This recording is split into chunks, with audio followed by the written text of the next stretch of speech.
Vamos a ver las curvas de Frank Starling. En el video anterior ya vimos todo lo de la precarga, la poscarga, qué cosas pueden aumentar la contractilidad, el gasto cardíaco y todas esas relaciones. Aquí ya vamos a ver cómo los graficamos para después, en los siguientes videos, ver cómo unimos la curva esta del corazón con la vascular. Entonces, bueno, aquí vamos a graficar primero la presión de la aurícula derecha, que es un subrogado de la precarga que tenga el ventrículo. Otros subrogados, ya en el video anterior vimos que puede ser o el volumen al final de la diástole o la presión al final de la diástole que tiene el ventrículo. Esto, y en el eje de las Y vamos a graficar el stroke volume o el volumen de eyección. Tenemos el gasto cardíaco, es igual a la frecuencia cardíaca por el volumen de eyección. Si aumentamos la precarga, o sea, si aumentamos cuánto volumen tiene el ventrículo, estamos aumentando el volumen que puede sacar el ventrículo y entonces aumenta el gasto cardíaco. Vimos que esto, a diferencia del músculo esquelético, aquí sí, el aumentar un poco la precarga, aumenta el gasto cardíaco, aumenta la contractilidad que puede, aumentar qué tanto funciona la máxima contracción que puede tener el músculo cardíaco. Esto a diferencia del músculo esquelético, ahí no. Entonces aquí, si vamos aumentando la precarga, aumentamos el volumen de eyección y entonces el gasto cardíaco. Entonces aquí aumentamos el volumen de eyección. Entonces aumentamos el preload, la precarga, y va aumentando el volumen de eyección. Y ya hay una parte en donde la curva se va aplanando, que esto es cuando ya tenemos mucho volumen en el ventrículo o mucha precarga, que entonces ya la sarcómera está tan distendida que ya no funciona tanto como jala la actina a la miosina. Como jala la miosina a la actina. Entonces ya se va aplanando y a veces hasta también se pudiera hacer negativa, conforme vamos aumentando la precarga. Ok, ahora aquí en lugar de poner volumen de eyección, vamos a poner gasto cardíaco. Entonces aquí está el gasto cardíaco, cardiac output. Aquí otra vez puede ser volumen al final de la diástole o presión al final de la diástole. Entonces, esta es nuestra curva normal. Si pasamos de aquí, este punto, acá, hubo un aumento en el gasto cardíaco. Y este aumento en el gasto cardíaco fue porque aumentamos, nos movimos de acá a acá. O sea, aumentamos el volumen al final de la diástole y al aumentar el volumen al final de la diástole, aumentamos el volumen de eyección primero y al aumentar el volumen de eyección, aumentamos el gasto cardíaco. Por eso al pasar de aquí a acá, pasamos de acá a acá, a este aumento en el gasto cardíaco. Pero si pasamos, digamos, acá, esto es un aumento igual, un aumento en el gasto cardíaco, pero la precarga se quedó igual. Entonces, estamos en otra curva. Así, pasamos a una curva que está arriba y un poquito hacia la izquierda. Entonces, aquí tenemos un aumento en el gasto cardíaco, pero con una precarga normal.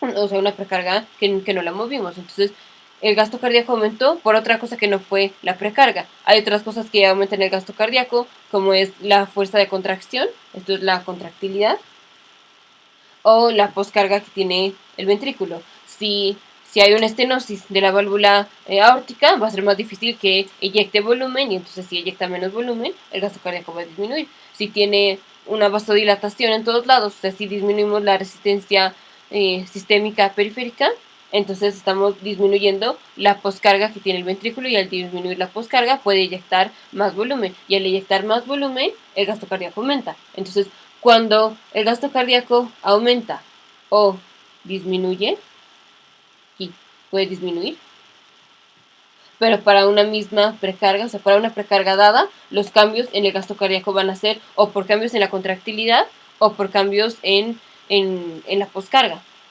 Si tenemos un aumento en el gasto cardíaco, pero la precarga se queda igual, puede ser o porque aumentamos la contractilidad o porque disminuimos la poscarga. Si tenemos una disminución en el gasto cardíaco, pasamos de acá a acá, pero la precarga sigue siendo la misma, fue o por una disminución en la fuerza de contractilidad, o un aumento en la poscarga. Entonces el ventrículo se está peleando con una carga, que es o aumentar la resistencia vascular periférica, por ejemplo, o tener una estenosis de la válvula aórtica. Estas dos cosas aumentan la poscarga. Ok, entonces, si tenemos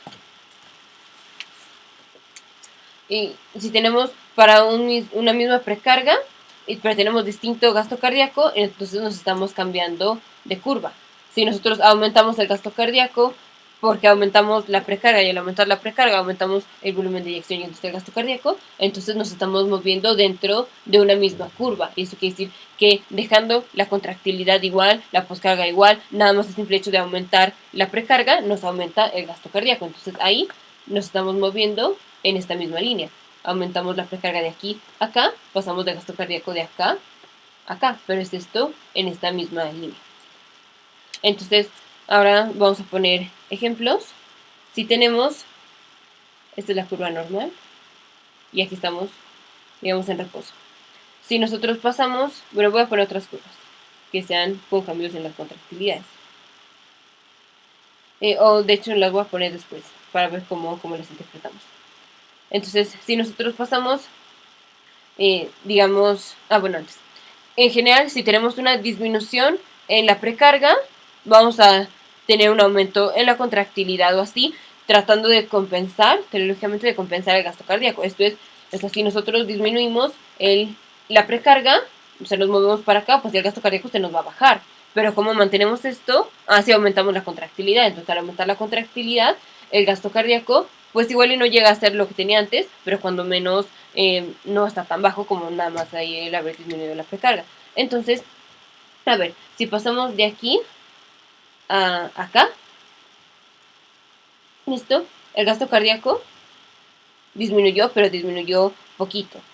Y aquí pasamos de tener una precarga tal a esta. Digamos, aquí eran 120 y ahora tenemos, digamos, 90. La contractilidad, pues cambió porque no estamos en la misma curva. Entonces, esta es la nueva contractilidad, la nueva fuerza de contracción o la nueva poscarga. Generalmente sería contractilidad. Entonces, aquí lo que pasa es que como nosotros disminuimos la precarga, entonces hubiéramos pasado de aquí a acá. Y esto produce una disminución en el gasto cardíaco. De hecho, hubiera producido en lugar de esto, o sea, hubiéramos cambiado de acá a acá.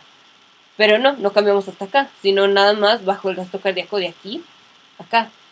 ¿Y cómo bajó nada más esto? Porque al disminuir la precarga, que nos está disminuyendo el volumen de eyección y el gasto cardíaco, la compensación es aumentar la fuerza de contracción. Y entonces al aumentar la fuerza de contracción, estamos aumentando la contractilidad, y al aumentar la contractilidad nos aumenta el gasto cardíaco.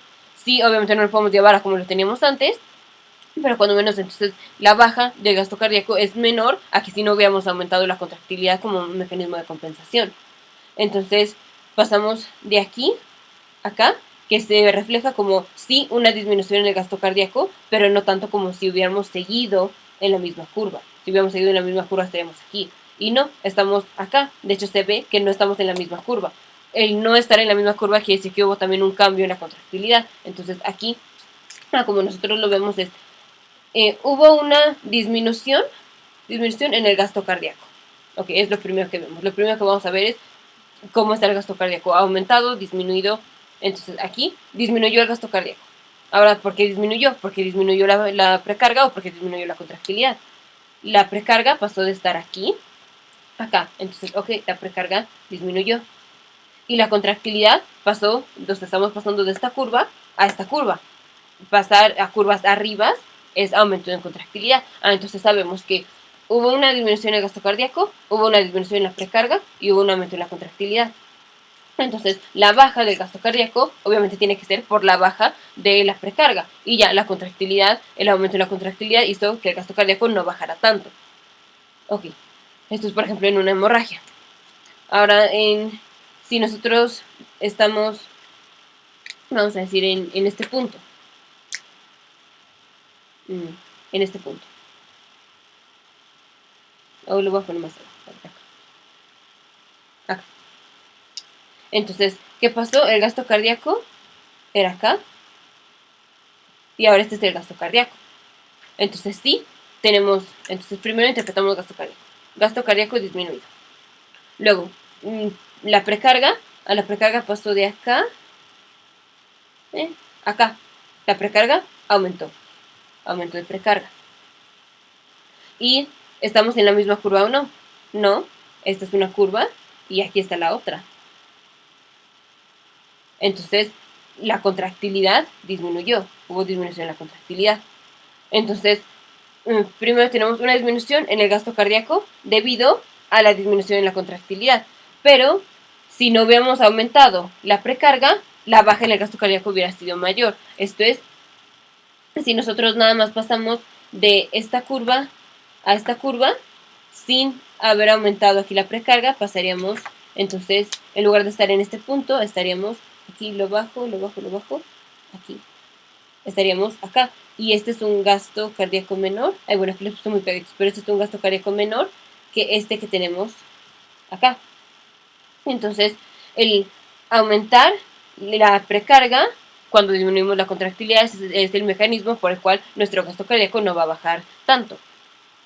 La siguiente es, si nosotros pasamos de este punto original, vamos a decir a este punto. Acá.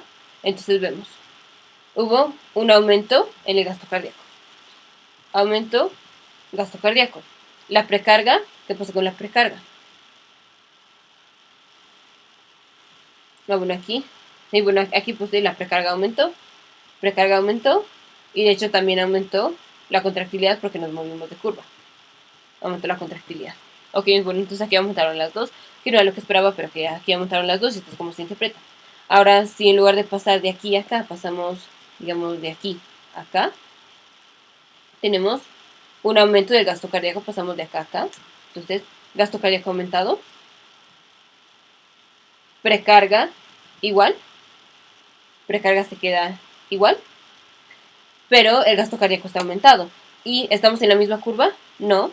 Estábamos en esta curva y ahora estamos en esta curva. Entonces, contractilidad aumentó. Entonces, el aumentar el gasto cardíaco dejando la misma precarga es por un aumento en la contractilidad. O bueno, ya vimos, por una disminución en la poscarga. La otra es pasar, por ejemplo, de aquí pasamos acá. Entonces, ¿qué pasa con el gasto cardíaco? El gasto cardíaco es este es el original y ahora tenemos este. Entonces, el gasto cardíaco aumentó. Gasto cardíaco aumentó y de precarga, esta es nuestra precarga original y pasamos a esta precarga. Entonces, hubo una disminución en la precarga. Contractilidad, pues desde aquí ya lo estamos viendo. Si tenemos un aumento en el gasto cardíaco y la precarga disminuyó, ciertamente tiene que ser por la contractilidad. Entonces lo checamos, estamos en curvas diferentes, sí, y la nueva es en una curva de arriba, entonces hubo un aumento en la contractilidad. Entonces, sí, en general sí tenemos un aumento en la contractilidad, digamos, damos dobutamina, un beta 1 adrenérgico agonista. Entonces, dobutamina aumenta la fuerza de contractilidad y al aumentar la fuerza de contractilidad, en general, cuando aumentamos la fuerza de contractilidad o... Sí, cuando aumentamos la fuerza de contractilidad, en general también aumentamos la frecuencia cardíaca. Entonces, cambios en contractilidad casi siempre van seguidos de también un cambio en la contractilidad, un cambio en la frecuencia cardíaca. Entonces, aquí damos dobutamina, aumentamos la contractilidad, la fuerza de contracción, pero también aumentamos la frecuencia cardíaca. Y al aumentar la frecuencia cardíaca, nos produce pues menos tiempo de diástole y sí también de sístole, pero menos tiempo de diástole, y al tener menos tiempo de diástole el ventrículo se llena menos, y al tener menos llenado ventricular tenemos menos precarga. Entonces el aumentar la contractilidad nos produce una disminución en la precarga. Entonces aquí pasamos de una curva a estar más arriba en la curva, que esto nos da aumento en la contractilidad. El gasto cardíaco en el eje de las 10 vemos, hubo un aumento en el gasto cardíaco, pero la precarga estuvo disminuida. Y la única forma de que la precarga esté disminuida y el gasto cardíaco aumentado es haber aumentado la contractilidad o disminuir la poscarga. Y ya la otra es, si tenemos, ¿cuál hicimos? Ya hicimos presión. Okay. Ahora, digamos, estamos acá. Vamos a decir, si este es nuestro punto original, vamos a estar acá. Entonces, ahora el gasto cardíaco pasó de acá a acá. Entonces hubo una baja en el gasto cardíaco. Baja en el gasto cardíaco, precarga precarga aumentó, y contractilidad, pues ciertamente si la precarga aumentó, pero el gasto cardíaco está disminuido, tuvo que ser por una disminución en el gasto cardíaco. Y al disminuir el gasto cardíaco, la contractilidad, tuvo que ser una disminución en la contractilidad. Y al disminuir la contractilidad, entonces nos estamos moviendo de curva. En lugar de estar en esta curva, que es nuestra original, estamos ahora en esta curva. Entonces, el disminuir el gasto cardíaco fue por disminución en la contractilidad y eso aumentó la precarga. Si tenemos menos fuerza de contracción, tenemos menos contractilidad, hay menos volumen de eyección, y al tener menos volumen de eyección tenemos más sangre que se queda en el ventrículo. También al disminuir, dijimos, en general cambios en la contractilidad van seguidos de cambios van juntos con cambios en la frecuencia. Al disminuir, digamos, damos un antagonista beta 1. Entonces del corazón disminuye su frecuencia cardíaca y disminuye su fuerza de contracción. Entonces, al disminuir la frecuencia cardíaca, el ventrículo tiene más tiempo de llenado. Y este más tiempo de llenado también está acompañado de que disminuimos la contractilidad. Entonces, por un lado tenemos disminución en la contractilidad, que produce una disminución en el gasto cardíaco, pero también tenemos un aumento en la precarga, y la única forma de tener disminución en el gasto cardíaco y aumento en precarga es por disminución en la contractilidad. También, por ejemplo, entonces, bueno, aquí ya vimos todos los casos. Creo que el primero de los casos fue, dije, hemorragia. Entonces, en una hemorragia estamos pasando de una precarga menor, entonces la precarga se baja. Pasamos de acá a una precarga menor, acá. Y de mecanismo de compensación es estimulación simpática. Al estimular el simpático, al estimular el simpático o al disminuir a los varoreceptores, los varoreceptores tienen parasimpático, entonces disminuimos el parasimpático y nos queda con un aumento en el simpático. Al aumentar entonces el simpático, ¿qué hacemos? Aumentamos contractilidad y aumentamos frecuencia cardíaca. Entonces aumentamos contractilidad, nos vamos a pasar de esta curva a una curva que está un poquito arriba. Y sí, aunque el gasto cardíaco, de todas formas, disminuye menos que, vamos a decir que bajo hasta acá, porque ya lo puse acá. Entonces, sí, tenemos una disminución en la precarga, digamos una hemorragia. La hemorragia produce, sí, disminución en el gasto cardíaco, pero como tenemos el mecanismo de compensación, aumentamos la contractilidad y la frecuencia cardíaca. La frecuencia cardíaca le da menos tiempo de llenado al ventrículo, y el aumento en la contractilidad pues hace aumento en gasto cardíaco, y también el aumento en la frecuencia cardíaca hace aumento en gasto cardíaco. Entonces, por eso el gasto cardíaco no pasó de acá hasta acá en la curva, sino se quedó acá porque nos movimos un poquito de la curva.